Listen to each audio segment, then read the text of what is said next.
My name is Elias Thorne, and the wolves weren't just at the door. They were halfway through the damn drywall, teeth bared, eviction notice clutched in their metaphorical jaws. Rent was 3 months overdue. The credit card companies had started using words. Legal action. And my diet had devolved into a depressing rotation of instant noodles and existential dread. Every flickering light, every creak of the floorboards in my rapidly emptying apartment sounded like the final nail being hammered into the coffin of my solvency. I'd applied for everything: shelf, stacker, janitor, medical trial subject. Politely declined after reading the side effects waiver. Nothing. The city felt like a closed fist, and I was being squeezed out. It was during one particularly bleak 3 a.m. doom-scrolling session, illuminated by the cold, accusatory glow of my laptop screen, that I saw it. A banner ad, stark black text on a muted gray background, almost aggressively unassuming. A Nocturne Deliveries LLC Premium Night Shift Logistics. Amazon Associate. Excellent rates. Immediate start. Minimal qualifications required. It felt like a lifeline, albeit a slightly grimy one, tossed into the churning waters of my despair. Amazon Associate. Lent it a veneer of legitimacy, though. Nocturne Deliveries had a slightly off-kilter ring to it. But beggars, as they say, can't be choosers, and I was practically pandling for a paycheck. The application process was the strangest I'd ever encountered. It was entirely online, conducted through a series of text prompts on a bare-bones website that looked like it was designed in 1998. No resumes, no cover letters, no awkward Zoom interviews. Just my name, social security number, driver's license details, and a series of checkboxes affirming I could lift 50 pounds. Had a clean driving record, and was amenable to unconventional working hours. Within 10 minutes of hitting submit, a new message pinged. APLICI-10AC EPTED. Report to Unit 7, Blackwood Industrial Park, 900 p.m. tomorrow for vehicle assignment and route manifest. Further instructions will be provided on site. No human interaction, no phone call, just cold, efficient text. The speed was unsettling, but the promise of excellent rate drowned out the quiet alarm bells. Blackwood Industrial Park was on the far, forgotten edge of the city, a place where businesses went to die. But I figured that was why the pay was good. Hazard, bonus for navigating urban decay. The next evening, under a sky the color of a fresh bruise, I found Unit 7. It was less a depot and more a gaping wound in a row of dilapidated warehouses. The roll-up door was half open, revealing a cavernous, dimly lit space that smelled faintly of ozone and something else, something metallic and vaguely unsettling, like old blood or rusted machinery. There were no fleets of gleaming vans, no bustling workers. Just a single, battered, dark graven parked in the center of the dusty concrete floor, and a silhouette of a man sitting at a rickety metal desk in the far corner, bathed in the sickly green light of a computer monitor. He didn't look up when I approached, just gestured with a lazy hand towards a datapad and a set of keys on the desk. "Thorne?" he rasped, his voice like gravel in a Summand mixer. I nodded. "Van's fueled. Datapad has your route. Rules are on the dash." Don't be late with returns. And that was it. No handshake, no welcome speak, no HR orientation.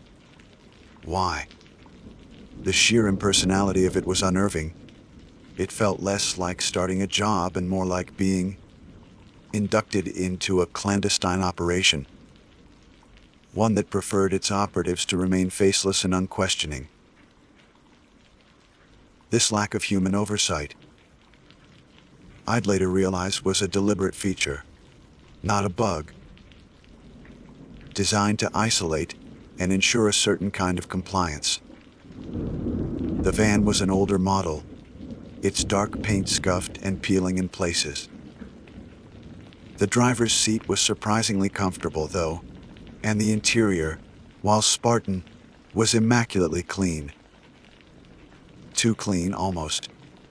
Taped to the dashboard, right above the built-in GPS unit, was a laminated card, a little dog-eared at the corners. It was titled, in stark, no-nonsense block capitals, Nocturni de Loveries LLC, Opera Tonal Mandatus. I picked it up, a small, cynical smile playing on my lips. Every job had its overzealous middle manager, right? Some power tripper who loved the sound of their own rules. I started to read. No curne de elevaries. LOC operational mandatus 1. All deliveries must be completed between 10 GERD p.m. and 60,000 a.m. No exceptions.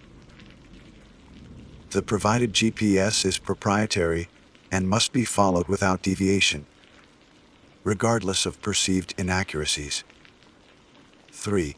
Do not open the rear cargo doors if you hear breathing, scratching, or whispering from within. 4.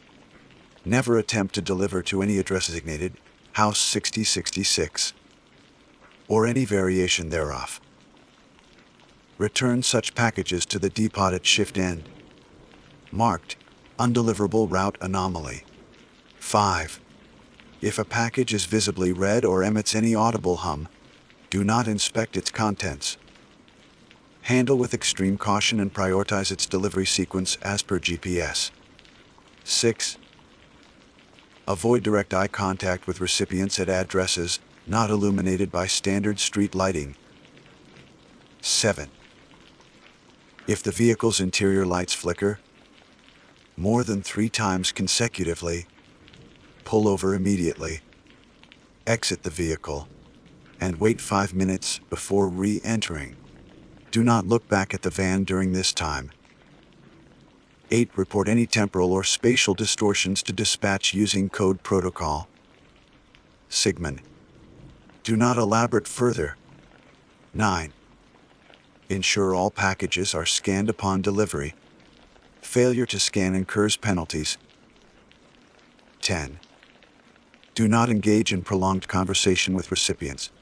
Efficiency is paramount. My smile faded as I read further down the list. Rules 1, 2, 9, and 10 were standard enough for a delivery gig, if a little strict. But 3, 4, 5, 6, 7, and 8, those were something else entirely.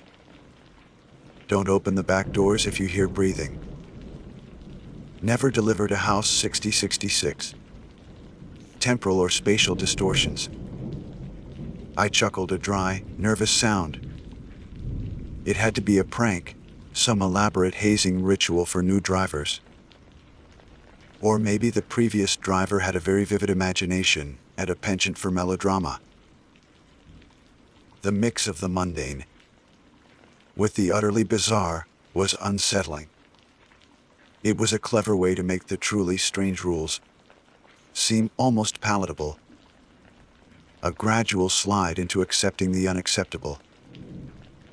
The datapad flickered to life, displaying my first route. The GPS, as per Rule 2, was already active, its map a stark, minimalist design. My first few deliveries were the kinds of places that only exist after midnight's silent cul-de-sacs where every house was dark. Apartment buildings that loomed like concrete tombstones, and shadowy industrial were the only states. Signs of life were the feral cats, darting through the gloom. Most recipients didn't answer the door. I left packages on damp stoops or in designated, safe places that looked anything but. The loneliness of the job was profound, a thick blanket of silence, broken only by the hum of the van's engine and the disembodied voice of the GPS. Then I saw it, tucked amongst a pile of standard brown Amazon boxes in the cargo bay accessed. Thankfully, without any accompanying breathing sounds, was a small, vibrantly red package. It was about the size of a shoebox, wrapped in paper so intensely crimson it seemed to absorb the dim interior light of the van. As I picked it up, I felt it a low, almost sub-audible thrumming, a vibration that resonated deep in my teeth and the bones of my hand. Rule 5 flashed in my minding. If a package is visibly red or emits any audible hum, handle with extreme caution. I placed it carefully on the passenger seat, the whom a faint, disquieting presence beside me. The GPS, true to its proprietary nature, was already proving quirky. It occasionally tried to send me down one-way streets the wrong way or insisted on routes that added miles to the journey. Standard GPS glitches, I told myself, ignoring the faint prickle of unease.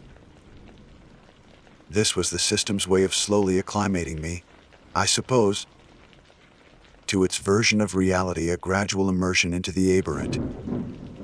Towards the end of my shift, around 4:30 a.m., fatigue was setting in. I was on a long, unlit country road miles from the nearest streetlight.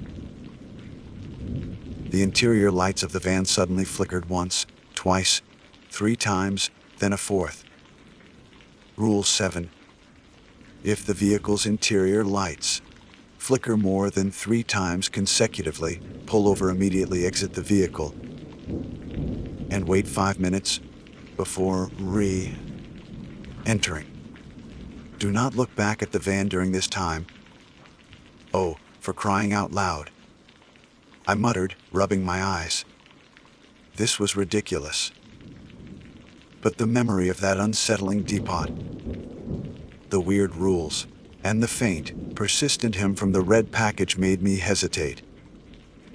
Still, looking back at my own van, what could possibly happen? I pulled over, killed the engine, and stepped out into the chill, damp air. The silence was absolute. I stretched, looking up at the starless, inky sky. After a minute, curiosity, or maybe just tired defiance, got the better of me. I glanced back at the van. Nothing. Just the dark, silent shape of the vehicle. I almost laughed at my own paranoia. Then, a flicker of movement from the corner of my eye, inside the van, in the driver's seat where I'd just been. Not a clear shape, just a deepening of the shadow, a brief, impossible contortion of the darkness that suggested presence. My blood ran cold. Simultaneously, the air around me dropped several degrees, a pocket of unnatural chill that raised goosebumps on my arms. I couldn't have imagined it. It was too distinct, too visceral. This subtle warning, this deniable yet deeply disturbing event, was a calibration, a quiet reinforcement that these weren't just rules. They were parameters for survival. I got back in the van 5 minutes later, heart hammering, hands clammy on the wheel. The red package on the seat beside me seemed to hum a little louder. I drove the rest of the way back to the depot in a state of heightened alertness. were reading the operational mandates in mind, with a newfound, chilling respect. This wasn't just a job. It was something else entirely. And I was already in deep to simply walk away. The next few shifts settled into a disturbing rhythm. The initial shock of the rules had worn off, replaced by a gnawing anxiety that coiled in my gut like a cold snake. I followed the mandates meticulously now. The memory of that fleeting shadow in the driver's seat a potent incentive. The red package, or others like it, appeared sporadically, their unnerving hum a constant, low-frequency soundtrack to my nights. But it was during the second week that the true, undeniable horror of nocturne deliveries began to unfurl, dragging me deeper into its bizarre and terrifying reality. This was when I truly started to discover the monstrous nature of the operation I'd signed up for. I was navigating a particularly desolate stretch of industrial wasteland, a maze of rust-eaten factories and skeletal warehouses that the city had long since abandoned. The GPS had led me down a narrow, potholed service road, the van's headlights carving a lonely tunnel through the oppressive darkness. That's when I heard it. A sound from the cargo bay. At first, I dismissed it as packages shifting, the van jolting over uneven ground. But then it came again, clearer this time, a soft, rhythmic, raspy sound. Like breathing. Rule 3 screamed in my mind. Do not open the rear cargo doors if you hear breathing, scratching, or whispering from within. My hands tightened on the steering wheel, knuckles white. The breathing continued, punctuated by a faint, dry scratching, like fingernails on cardboard. It wasn't animalistic. There was a strained, almost pained quality to it that was chillingly, horribly human. Panic, cold and sharp, clawed at my throat. Every instinct screamed at me to pull over, to fling open those back doors and confront whatever was making that sound. But the stark warning of the rule, and the subtle but potent consequence I'd experienced for a minor infraction before, held me paralyzed. What was back there? One of the packages? Or had something else found its way into the sealed cargo hold? The rule, in its cruel wisdom, denied me the certainty, forcing my imagination to conjure far worse horrors than any reality could likely hold. The van, once a refuge, now felt like a cage, and I was trapped inside with something unseen and unknown.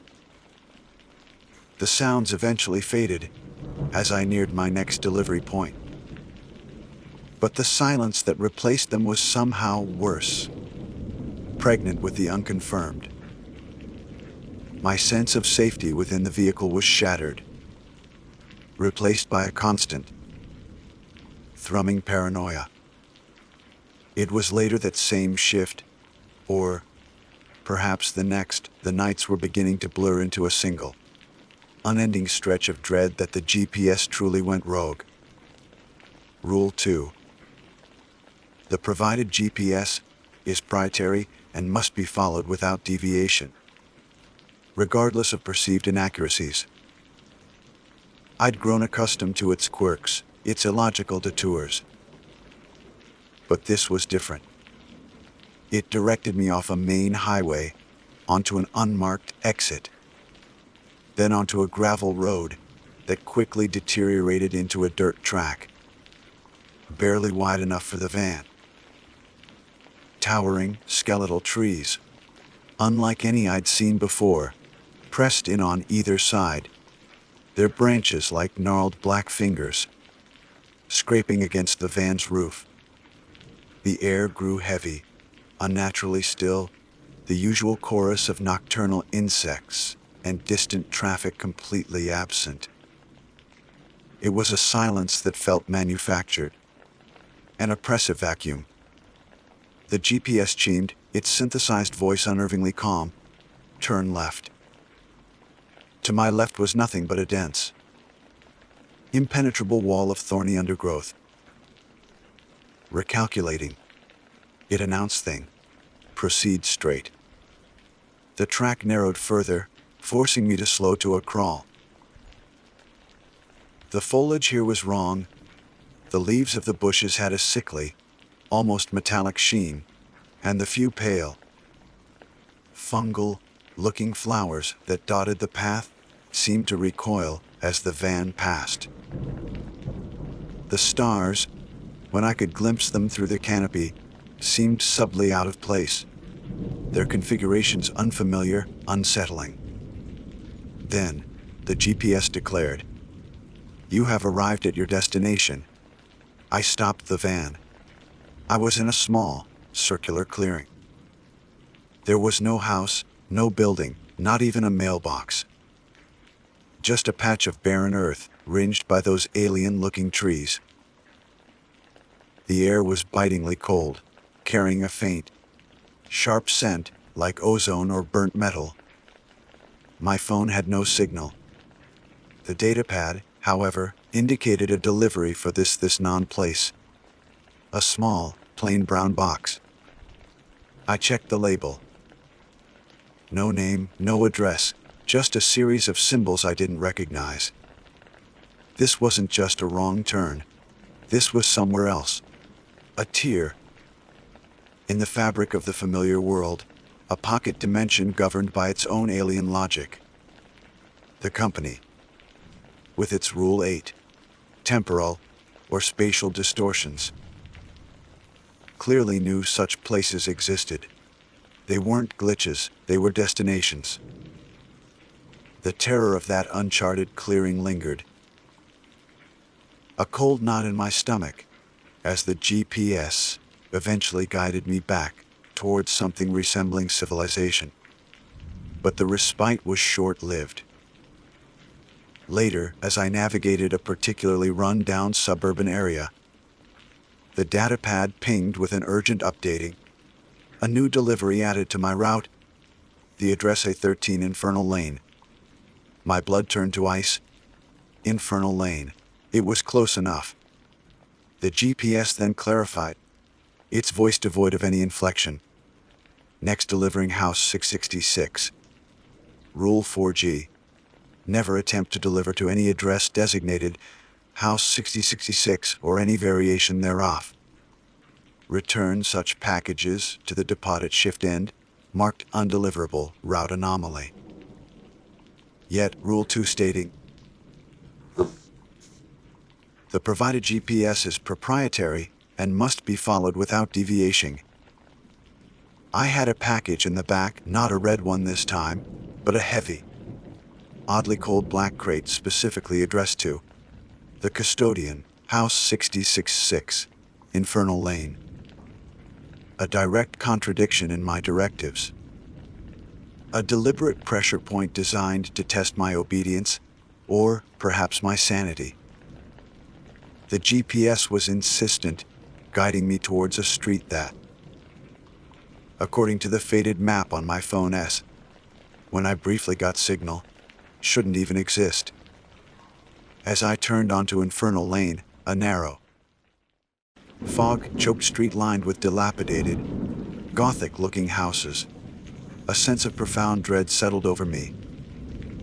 House 666 wasn't just a glitchin', it was a focal point, a nexus of the system's inherent wrongness. The red packages, when they appeared, were becoming more aggressive. One particular specimen, a small, pulsating crimson cube, began to hum with such intensity that it made my teeth ache and my vision blur at the edges. It grew noticeably warm to the touch, the paper almost too hot to handle. The van's radio, which usually only played static or snippets of distorted classical music, crackled violently whenever I was near the package, emitting bursts of harsh, guttural whispers that seemed to coalesce just beyond the range of comprehension. The interior lights flickered erratically, far beyond the 3-blink warning of Rule 7, as if the package itself were draining power, or perhaps exuding some kind of disruptive energy. Rule 5, handle with extreme caution, felt like a gross understatement. This package wasn't just cargo. It felt alive, a contained malignancy that was growing stronger, more volatile, reacting to my fear, or perhaps to the increasingly supernatural nature of my roots. It was a beacon or a bomb, and I was its unwilling courier. The job wasn't just about delivering items. It was about transporting active agents of the unknown. Why? My world had shrunk to the confines of that van, the glowing screen of the malevolent GPS, and the list of cryptic rules that were the only flimsy barrier between me and something else. The discovery phase was well and truly over. I knew, with a certainty that chilled me to the bone, that Nocturne Deliveries was a conduit for horrors I couldn't begin to comprehend. And I was its errand boy, driving deeper into the night, deeper into the dread, with every passing mile. The horrors of the previous weeks had flayed my nerves raw. Sleep was a battlefield of disjointed, terrifying imagery, raspy breathing from unseen things, roads that twisted into impossible geometries, and the incessant, bone-deep hum of those damnable red packages. I knew, with a certainty that settled like ice in my marrow, that this wasn't just a job with weird rules. It was a descent. I had to get out. I had to talk to someone, anyone who could explain or, better yet, release me from this nocturnal torment. This was the point where, if this were any sane operation, I'd be confirming the monstrous reality to a supervisor, demanding answers. But Nocturne Deliveries, I was learning, operated far-eyed the bounds of sanity. My first attempt was dispatch. Rule 8 mentioned reporting, temporal or spatial, using code protocol to 7. After another terrifying detour into a place where the streetlights glowed with an unhealthy purple light, and shadows seemed to move with independent life, I keyed the code into the datapad's communication interface. The response was instantaneous, a cold, automated text: Sigma 7 logged. Maintain route integrity. Adherence to mandates is paramount. Deviations will incur penalties. No questions, no concern, just a chillingly detached acknowledgement. I tried sending a more direct message. Request MIT supervisor contact. Urgent Suffolk concurrence. The reply: all operatives are equipped to handle standard route variables. Consult mandates. Continue shift. Standard route variables. Breathing in the back. Non-existent locations. It was clear that dispatch was not a source of help, but another cog in the impersonal, uncaring machine. My next attempt was the depot. I finished a particularly harrowing shift early, the sun just beginning to bleed gray light into the eastern sky, and drove straight to Blackwood Industrial Park. Unit 7 was shuttered, the roll-up door firmly closed, padlocked. No lights within. No sign of the gravel-voiced man or any other personnel. It was as if the entire operation dematerialized with the dawn. I hammered on the door, shouting, my voice echoing uselessly in the deserted industrial park. Nothing. Later that day, I tried calling the number listed on the initial and only email I'd received. It went straight to a generic voicemailing. You have reached Nocturne Deliveries. All operatives are currently engaged. Please refer to your provided documentation. Desperate. I sent a formal resignation via the datapad's messaging system, citing unsafe working conditions and contractual violations. The reply came within seconds, colder than any winter night. Contractual obligations benign. Assets will be recovered inti vnof unayu horizon sasathan. Al outstanding deliveries must by complementing. Assets. That had to mean the van. But the tone implied something more. A veiled threat that beyond mere vehicle repossession. Financial ruin was one thing, I was already there. But the phrasing hinted at consequences far more severe. Consequences that might not be limited to the purely material. The contract I'd so blithely agreed to felt less like an employment agreement and more like an unbreakable, possibly supernatural, pact. Our Nocturne Deliveries wasn't a company, it was a trap, and its jaws were slowly closing. The price of disobedience, or even perceived misinterpretation, was becoming terrifyingly clear. My decision regarding House 6066 had been to follow Rule 4G. I marked the black crate. Undeliverable. Route anomaly. And returned it to the depot, leaving it outside the locked door, as there was no one to receive it. I'd expected a reprimand for failing a delivery. Instead, something new began. A presence. On subsequent shifts, I started catching glimpses of a tall, slender figure in the periphery of my vision, always just out of focus, melting into the shadows when I tried to look directly at it. It never made a sound, never approached, but it was there, a silent, spectral observer on my route. Was this the custodian of House 60C6, displeased? Or was it something else? Drawn by my refusal, the rules I was beginning to understand weren't just arbitrary guidelines.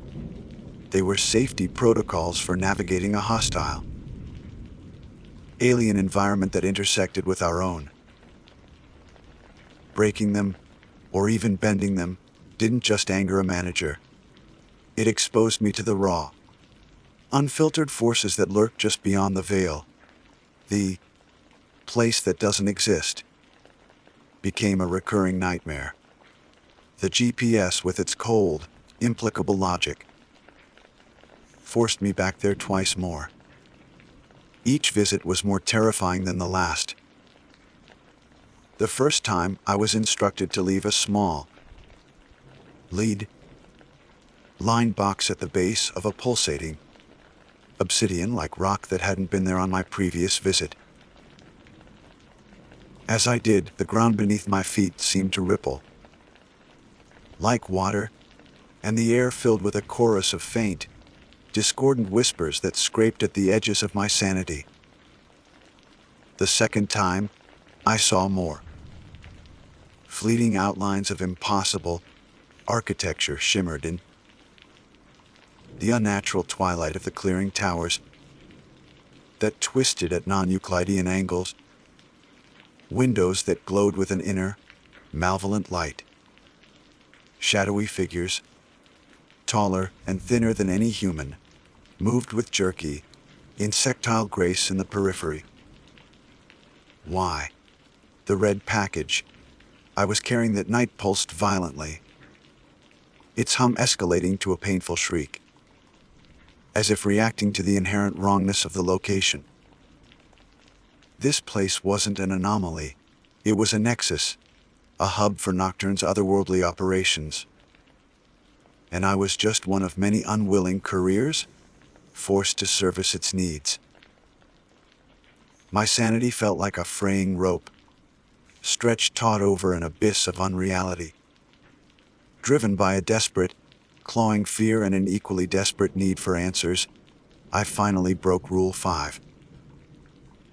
I had a particularly active red package, a small, leather-bound book that vibrated intensely and emitted a faint, sickly sweet odor. The rule was expliciting: do not inspect its contents. But I couldn't bear the not knowing anymore. During a brief stop in a deserted alley, my hands shaking, I tried to pry open the book's tarnished silver clasp. The instant my fingers touched it, a searing pain shot up my arm, as if I'd grabbed a live wire. My vision exploded in a kaleidoscope of agonizingly bright colors, and a wave of nausea, so profound it buckled my knees, washed over me.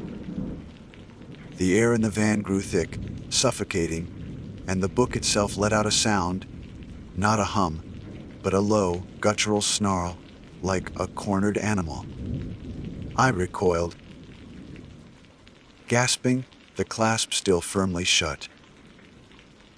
The message was unequivocal: the contents of these packages were not meant for human eyes, for human understanding. The rule wasn't company policy. It was a critical shield against things that could shatter a mind, or worse. The system wasn't just delivering parcels. It was trafficking in forbidden knowledge, in dangerous, sentient artifacts, and I was utterly, terrifyingly out of my depth. Some doors, I learned with brutal finality, were best left unopened. Some mysteries best left unsolved. My attempts to fight back, to understand, had only tightened the system's embrace, leaving me more trapped, more terrified than ever before. The final shift began like any other, with the familiar dread settling in my stomach as I collected the datapad and keys from the now perpetually empty depot. I need it. But there was an undercurrent of something else tonight, a palpable tension in the air, a sense that events were rushing towards a terrible culmination. The datapad displayed only one delivery for the entire night. The package was already in the van, on the passenger seat. It was the red leather-bound book from my disastrous attempt at investigation, its silver clasp gleaming malevolently in the dim light. Its hum was lower now, a deep, resonant thrum that seemed to vibrate the very frame of the vehicle, a predatory purr. This was it, the final route, the special delivery, the GPS activated. Its map an abstract crawl of unfamiliar symbols and pulsating lines. It guided me away from the city, not towards the desolate industrial parks or forgotten rural roads I'd grown accustomed to, but into a landscape that felt actively hostile, a nightmarish fusion of the place that doesn't exist and a grotesquely distorted version of reality. Twisted, skeletal trees clawed at the sky, their branches dripping a viscous black ichor. The road, if it could be called that, was a cracked, uneven ribbon of something that looked like cooled magma, glowing faintly with an internal, hellish light. Buildings, glimpsed through a perpetual, swirling fog, leaned at impossible angles, their windows like vacant eyes staring into nothingness. Multiple rules seemed to converge in a symphony of terror. The breathing sounds from the cargo bay returned, louder this time, accompanied by a frantic, desperate scratching, as if something were trying to claw its way out or in. The interior lights of the van began to flicker wildly, strobing between blinding brightness and absolute darkness, far exceeding the parameters of Rule 7. Through the strobing chaos, I saw the GPS display contoured, the route ahead dissolving into a vortex of screaming, digitized colors before resolving into a single, stark instruction: proside to OTHE, conference. The air was thick with the smell of ozone sulfur, and that same sickly sweet scent from the red book, now overwhelmingly potent. This wasn't just a series of random obstacles. It felt orchestrated, a curated gauntlet designed to break me, or perhaps to prepare the package and myself for whatever lay ahead. The convergence was not a place, but an event horizon. The GPS led me to a vast, circular depression in the diseased landscape, at the center of which reality itself seemed to be unraveling. The air shimmered and warped, and a sound like a million tortured voices, whispering in unison, emanated from the epicenter. This, I knew with a chilling certainty, was the true destination. Not House 66, in any literal sense, but something far more fundamental, a tier or a gateway, a direct interface with the other. As I brought the van to a halt at the precipice, the red book on the passenger seat began to glow, its crimson light pulsing in time with the unholy thrum that filled the air. Its clap sprang open of its own accord. I didn't dare look at the pages. The recipient, if such a term could apply, was not a person or an entity in any recognizable form. It was the convergence itself. The datapad chimed, displaying a single instruction: find present TEOFERNG. My limbs moved as if controlled by an external force. I picked up the glowing, vibrating book. Its surface was now searingly hot. Yet I felt no pain, only a profound, soul-deep cold. I stumbled out of the van, towards the edge of the depression. The whispers intensified, coiling around me, promising oblivion and ecstasy in the same breath. As I held the book aloft, it was snatched from my hand by an unseen force, drawn into the swirling vortex at the center of the convergence. For a horrifying instant, the vortex cleared, and I saw something. Not a creature, not a machine, but a glimpse of an infinite, alien geometry. A consciousness so vast and indifferent it dwarfed all human comprehension. The red package, the book, was a key, a piece of data, or perhaps a spark of sentient energy being fed into this cosmic engine. Its purpose remained shrouded, but its delivery felt like a critical act in some incomprehensible, ongoing process that had little regard for humanity. The humming stopped. The silence that followed was a void, more terrifying than any sound. In that moment of terrible clarity, the rules, House 6066, nocturne deliveries, it all coalesced into a horrifying understanding. The rules weren't arbitrary. They were the thinnest of veils, desperate, flawed measures to navigate the fringes of a reality infested with cosmic predators and incomprehensible forces. House 666 wasn't a place of simple demonic evil, but a designation for these critical junctures, these points of direct interface, best avoided by the sane. Nocturne Deliveries was the intermediary, a system for servicing the needs of these vast alien intelligences, using disposable human agents like me as its unwitting couriers, protected only by a fragile list of mandates while navigating an existential minefield. The convergence subsided, the landscape slowly reasserting a semblance of its previous nightmarish form. The datapad was dark.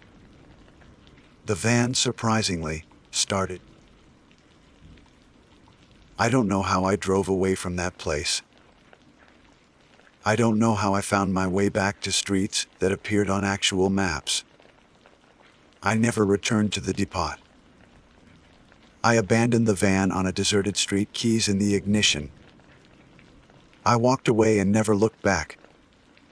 I am changed. The world looks different now, thinner, its mundane surface barely concealing the seething, alien realities beneath. Sometimes, late at night, I think I hear a faint hum, feel a subtle vibration in the floorboards, and the old dread returns, cold and absolute. I don't know if Nocturne Deliveries is still out there, recruiting other desperate souls for its special deliveries. I don't know what happened to the Red Book, or what it's offering, unleashed or placated. I only know that I touched the void, and a part of me never came back. I write this now, not as a warning, because warning can truly prepare you for such things, but as a testament to the shadows that hunger just beyond our understanding, and the terrifyingly thin line between our world and theirs. Sometimes, we soon discovered why. I still check the online job boards, half expecting to see that stark, unassuming ad. Nocturne Deliveries LLC immediate start. And I wonder, who will be next to take that night shift? To learn the rules? To drive the van into the heart of an indifferent, all-consuming darkness?